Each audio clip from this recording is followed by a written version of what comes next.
Hi hello welcome back to ఈ తరం కథలు. ప్లీజ్ ముందుగా వీడియోకి ఒక చిన్న లైక్ చేయండి. అలాగే మన ఛానల్ని సబ్స్క్రైబ్ చేసుకోండి. ఈ సిరీస్ ఎలా ఉంది ఏంటి అనేది నాకు ఖచ్చితంగా కామెంట్ చేయండి. ఈరోజు నేను మీకు వినిపించబోయే కథ అభి సిరి విత్ లవ్ పార్ట్ 2. కథను రచించిన వారు అనురాధ గారు, వాయిస్ ఓవర్ శ్వేత. ఇంకా గంట సమయం ఉంది అని ముందుగా అమ్మాయిని గదిలోకి పంపించారు. అక్కడ పూలు పళ్ళు అన్నీ సిద్ధం చేసి పూలతో అలంకరించిన మంచం ఆమెని ఆహ్వానిస్తూ కనిపించింది. వసుంధర నవ్వుతూ అమ్మాయి అబ్బాయి రావడానికి ఇంకా గంట సమయం ఉంది, నువ్వు ఆలోగా నిద్రపోమాకు, ముహూర్తంకి నిన్ను గదిలోకి పంపించాలని పంపుతున్నాము అని నవ్వుతూ చెప్పి పంపింది. సిరిచందన అమ్మ అని ఆవిడ్ని భయంగా చూస్తూ పట్టుకుంది. అక్కడ ఉన్న లేడీస్ నవ్వుతూ, ఏంటిది చిన్నపిల్లలా భయపడుతున్నావు, ఈ భయాలు తెల్లారేసరికి ఉండవులే అని నవ్వుతూ గదిలోకి పంపించారు. సిరిచందన కన్నీళ్లు పెట్టుకుంటూ గదిలో అడుగుపెట్టింది. అభిరామ్ ఎంతో హుషారుగా రెడీ అయ్యాడు. అతన్ని కొందరు ఆట పట్టిస్తూ ఉన్నారు. ఇంకా గంట సమయం ఉంది బావగారు అంటూ ఉంటే అభిరామ్ నవ్వుతూ ఓకే అని లాన్ వైపు వెళ్లి కూర్చొని మొబైల్ పట్టుకొని ఫోన్ మాట్లాడుతూ ఉన్నాడు. 2 వారాల్లో ఒక ఇంపార్టెంట్ ప్రాజెక్ట్ వర్క్ ఉంది, అందుకు అతడికి చాలా పని ఉంది. సిరిచందన కోసం వర్క్ పెండింగ్ పెట్టి ఇండియా వచ్చాడు. పెళ్లి వేడుక జరిగింది. రేపు ఉదయం తన భార్యతో అమెరికా వెళ్లిపోవాలి. ఆ విషయం రుద్రవర్మకి ముందే చెప్పాడు. ఆయన అన్ని ఏర్పాట్లు చేసే ఉంచాడు. ఎలాంటి అభ్యంతరం చెప్పలేదు. కొంత సమయం గడిచింది. ముహూర్తం దాటిపోతుంది అంటూ అభిరామ్కి పిన్ని వరుస అయిన ఆవిడ వచ్చి, బాబు అభి, ఇంకా ఏంటి ఫోన్ పట్టుకొని ముహూర్తం దాటిపోతుంటే అని పిలిచింది. అభి గుండె ఎందుకో జల్లుమంది. తెలియని ఆనందం, ఏదో కంగారు కలిగాయి అతడికి. అభి నవ్వుతూ వస్తున్న పిన్ని అని చెప్పి గది దగ్గరికి చేరుకున్నాడు. అక్కడ ఉన్న వసుంధర ఇబ్బందిగా, బాబు చిన్న మాట, అమ్మాయి అమాయకురాలు, సున్నిత మనస్కురాలు, బాగా గారాబం చేసి పెంచారు వాళ్ళ నాన్నగారు. అమ్మాయి అల్లరి చేసినా అలిగినా నువ్వే సర్దుకుపోవాలి, దాన్ని బాధ పెట్టుకు, నిన్ను నమ్మి మా అమ్మాయిని నీ చేతిలో పెట్టాము. అది గదిలోకి వెళుతూ భయంగా నా వంక చూసింది.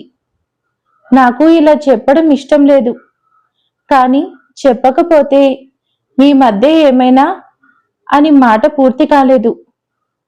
అభిరామ్ నవ్వుతూ, అత్తయ్యగారు మీరేం టెన్షన్ అవ్వకండి, సిరిచందన నా భార్య మాత్రమే కాదు, నాకు మంచి ఫ్రెండ్గా అనుకుంటున్నా.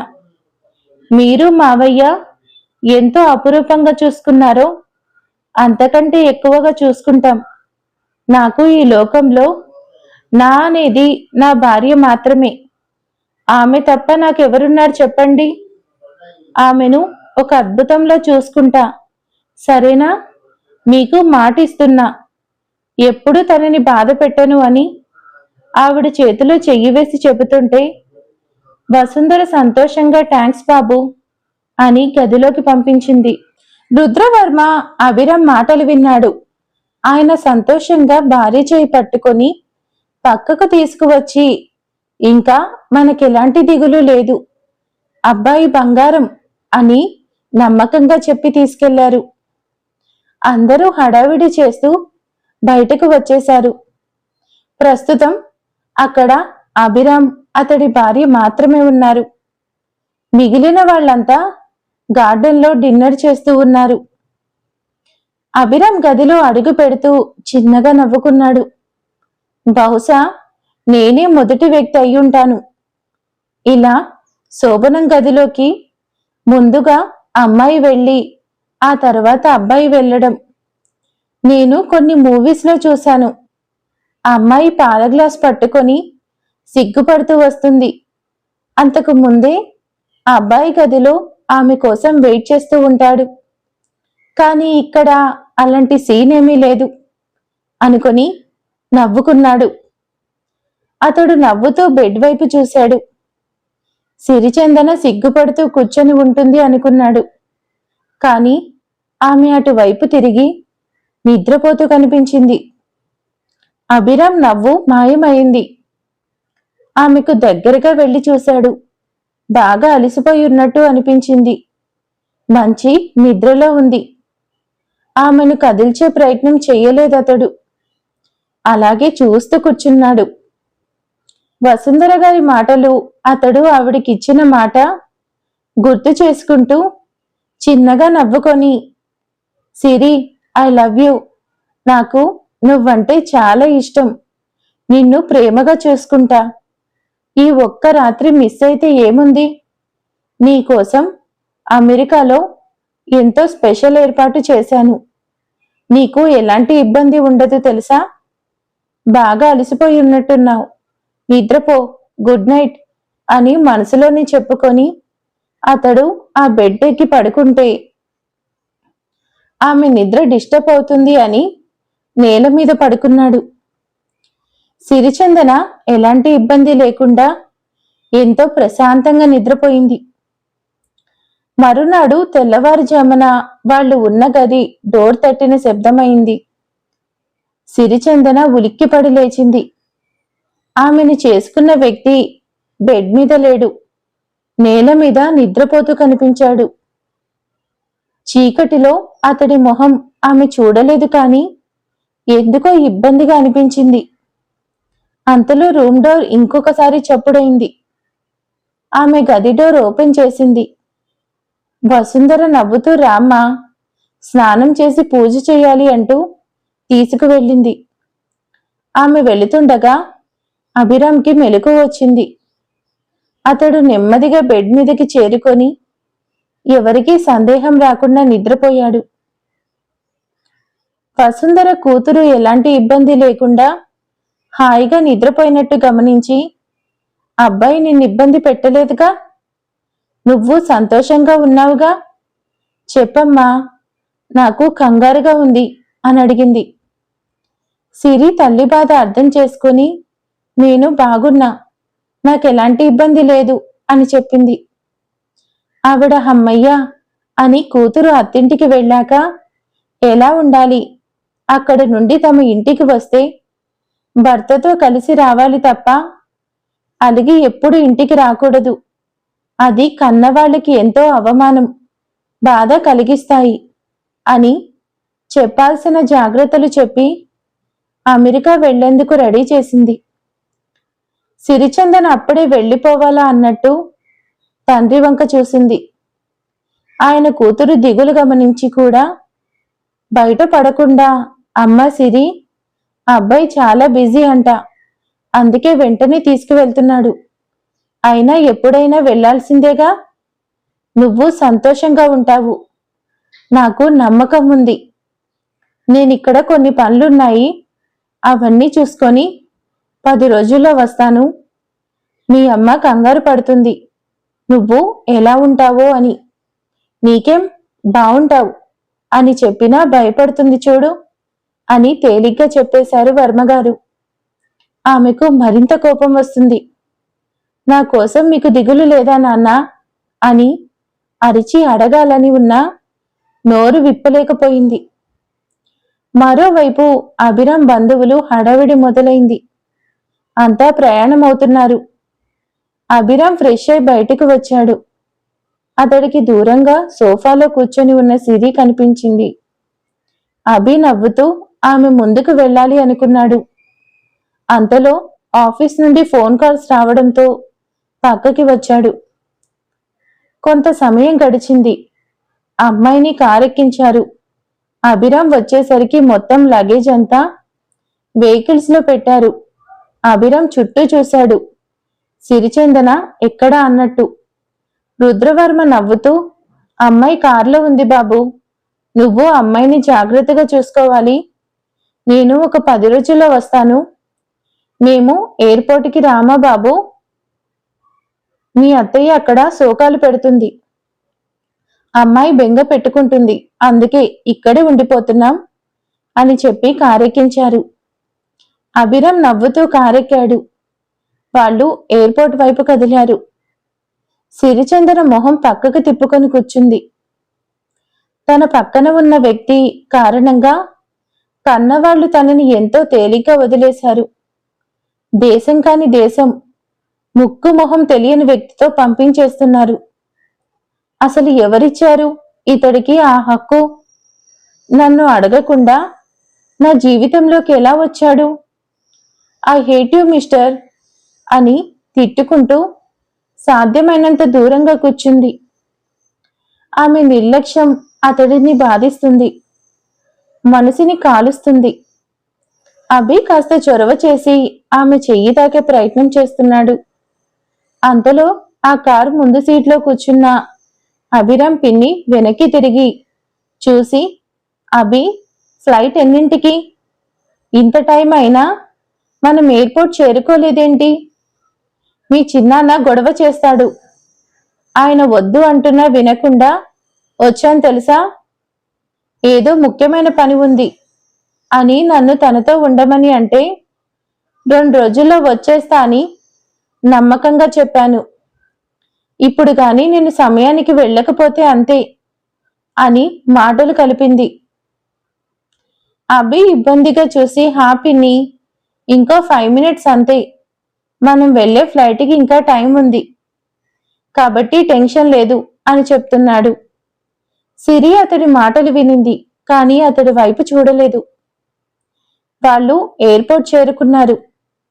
సిరి అడుగు ముందుకు వేయలేకపోయింది. అభిరామ్ కార్ దిగి లగేజ్ సంగతి చూస్తున్నాడు. అభిరామ్ పిన్ని, అమ్మాయిరా, టైం లేదు అంటూ హడావిడిగా ఆమె చెయ్యి అందుకొని ముందుకు కదిలింది. సిరి ఇష్టం లేకుండా ఆవిడ వెంట నడిచింది. అభి అన్ని విషయాలు చూసుకొని వాళ్ళు వెనకే కదిలాడు. వాళ్ళు ఫ్లైట్ ఎక్కారు. అసలు ఇష్టం లేని మనిషి జీవితమంతా ఉంటాడు అని ఆమెకి తెలుసు. బట్ ప్రస్తుతానికైతే అతడికి కాస్త దూరంగా ఉండాలి అన్నట్టు తనని తీసుకువెళ్లిన ఆవిడే పక్కనే కూర్చుంది ఆమె. అభి ఫ్లైట్ ఎక్కాక చూశాడు అతడి భార్య పిన్ని పక్కన కూర్చుందని.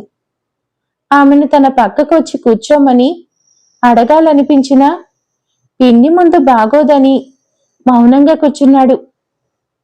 అంతలో ఒక ప్యాసింజర్ ఇది నా సీట్ అంటూ ఆమెని లేవమన్నారు. సిరి లేచి నిల్చొని ఎటు వెళ్ళాలి అన్నట్టు చూస్తుంది.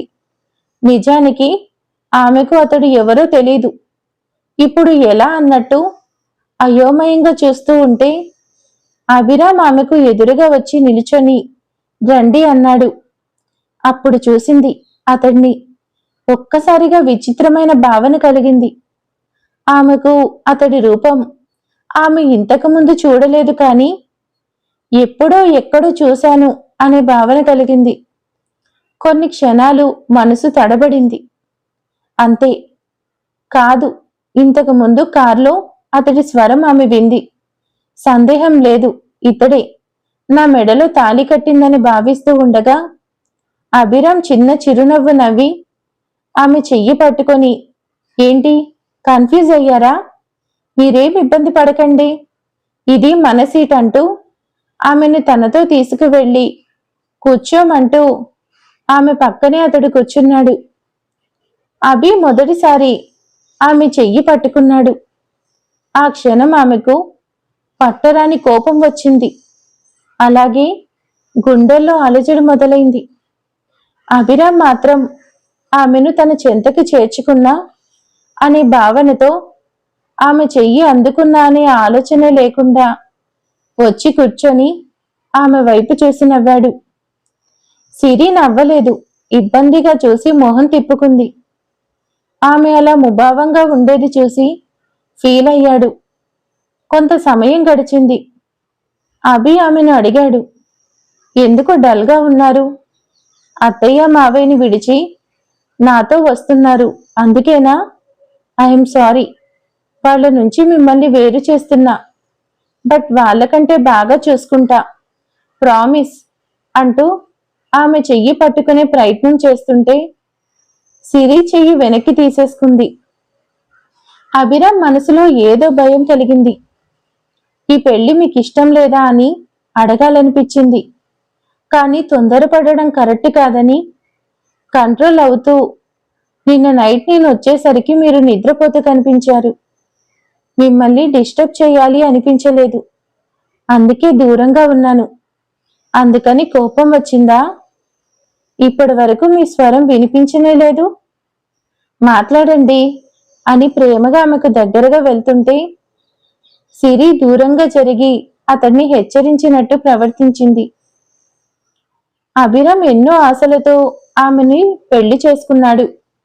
కానీ ఆమె నిరాశ, నిస్పృహలకు గురి చేస్తుంటే అతడికి ఏం చేయాలో అర్థం కావడం లేదు. దేనికైనా ఓర్పు ఉండాలని ఇంకా ఆమెను ఇబ్బంది పెట్టకుండా అతడు కూడా మౌనంగా ఉన్నాడు. కొంత సమయం గడిచింది. ఫుడ్ తీసుకోమని ఆమె ముందు ఉంచాడు. సిరిచందన చాలా ఆకలి మీద ఉంది, అయినా సరే నాకు ఏం వద్దు అన్నట్టు తలాడించి చెప్పింది. అభి కూడా ఏమీ తినలేదు. ఇప్పుడు వాళ్ళిద్దరూ అమెరికా చేరుకున్నారు. అతడి పిన్ని అర్జెంట్ వర్క్ అంటూ వెళ్ళిపోయింది. అభి ఇంటి ముందు సిరి దిగారు. కారు దిగారు అభి, సిరి. వాళ్ళ రాక కోసం అర్జున్ వెయిట్ చేస్తూ కనిపించాడు. కొత్తగా పెళ్లైన జంటకి ఆహ్వానం అతడికి తెలిసినా అంతవరకు ఏర్పాట్లు చేసి పెట్టాడు. ఇంట్లో ఒక ఇండియన్ వర్కర్ ఇద్దరికీ హారతిచ్చి లోపలికి పిలిచింది. సిరిచందన ఆ ఇంట్లో అడుగు పెట్టింది. ఆమె వెంటే అభిరామ్ కదిలాడు. అర్జున్ హడావిడి చేస్తూ, అమ్మా సిరి, నీకోసం మీ ఆయన చాలా ఏర్పాట్లు చేశాడు. వాడు ఎంత ఆరాట పడ్డాడనుకున్నావు? అదిగో అది నీ గది, అందులో అన్ని అరేంజ్మెంట్స్ చేసే ఉంచాడు. నీకు ఎలాంటి ఇబ్బంది ఉండదు. ఇంక నేను ఎక్కువ చెప్పడం, ఇంకా ఇక్కడే ఉండడం బాగుండదు. కానీ వెళుతున్నా మిస్టర్ అభిరామ్, నేను వెళ్తున్నా. ఇక మీకు ఎటువంటి డిస్టర్బెన్స్ ఉండదు అంటూ అక్కడ ఉన్న వాళ్ళకి సైగ చేసి తీసుకు వెళ్ళిపోయాడు. అంతా హ్యాపీ మ్యారీడ్ లైఫ్ అంటూ వెళ్ళిపోయారు. అభిరామ్ సైలెంట్ గా చూస్తూ ఉన్నాడు. సిరి ఆమెకు చూపించిన గదిలోకి వెళ్లి డోర్ లాక్ చేసుకుంది. అభిరామ్కి పిచ్చి పట్టేలా ఉంది. ఏం చేయాలి? తనేమీ మాట్లాడడం లేదు. నేనేం మాట్లాడాలి? తొందరపడి ఏమైనా అడిగితే తను హర్ట్ అవుతుంది. ఏమో, అసలు ఆమె మౌనానికి కారణం ఏంటి? ఎలా తెలుస్తుంది? కాస్త వెయిట్ చేయాలి అని మనసుకి నచ్చ చెప్పుకొని ఆ గది బయట కూర్చొని ఉండిపోయాడు. సిరి గదిలో కూర్చొని కన్నవాళ్ళని తలుచుకొని ఏడుస్తూ ఉంది. అభిరామ్ ఇంకో గదిలోకి వెళ్ళి ఫ్రెష్ అయ్యి ఆమెకు కాఫీ చేసి ఇస్తాను. పాపం నిన్నటి నుండి ఏమీ తినలేదు, నీరసం వస్తుందని ఆమెకు కాఫీ కలిపి డోర్ నాక్ చేశాడు. సిరి కళ్ళు తెరుచుకొని డోర్ ఓపెన్ చేసింది. అభి చిన్నగా నవ్వి, కాఫీ ప్లీజ్, నో చెప్పకుండా తాగండి అన్నాడు. సిరి వాచ్ వైపు ఇబ్బందిగా చూసి కాఫీ వద్దు అన్నట్టు తలాడించింది. అతడు వాచ్ వైపు చూసి ఓకే, కాఫీ వద్దు అంటూ పక్కన పెట్టేసి, మీకు ఆకలి వేస్తుంది అనుకుంటా, డిన్నర్ రెడీగా ఉంది, నాతో వస్తే ఇద్దరం కలిసి తిందాం. నాకు చాలా ఆకలిగా ఉంది, మీరు తినకుండా నేను తినలేను కదా, ప్లీజ్ రండి అన్నాడు. సిరి అతడి వెంట నడిచింది. అభి ఆమె కోసం ఫుడ్ ఐటమ్స్ ప్లేట్లో పెడుతుంటే ఆమె ఏం మాట్లాడకుండా గబగబా తింటూ ఉంది. అభికి ప్రాణం వచ్చినట్టు అనిపించింది.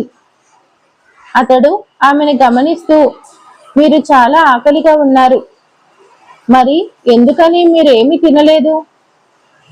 అసలు నన్ను చాలా టెన్షన్ పెట్టారు తెలుసా? మీరు ఒక్క మాట కూడా మాట్లాడలేదు.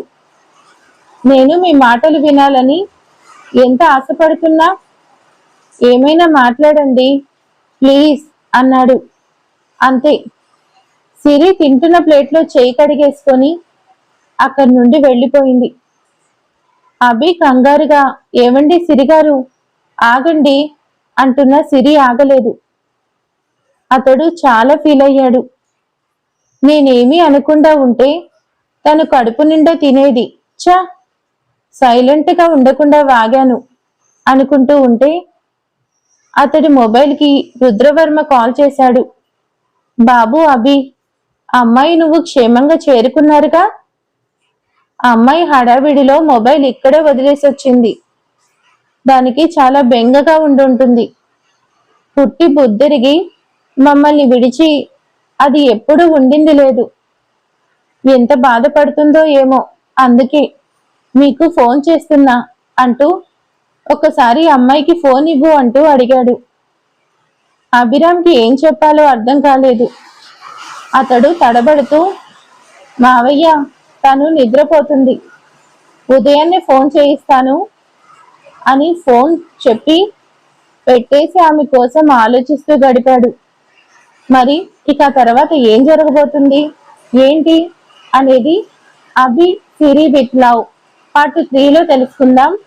ప్లీజ్ ముందుగా వీడియోకి ఒక చిన్న లైక్ చేసి మన ఛానల్ని సబ్స్క్రైబ్ చేసుకోండి. Thank you for watching. Bye.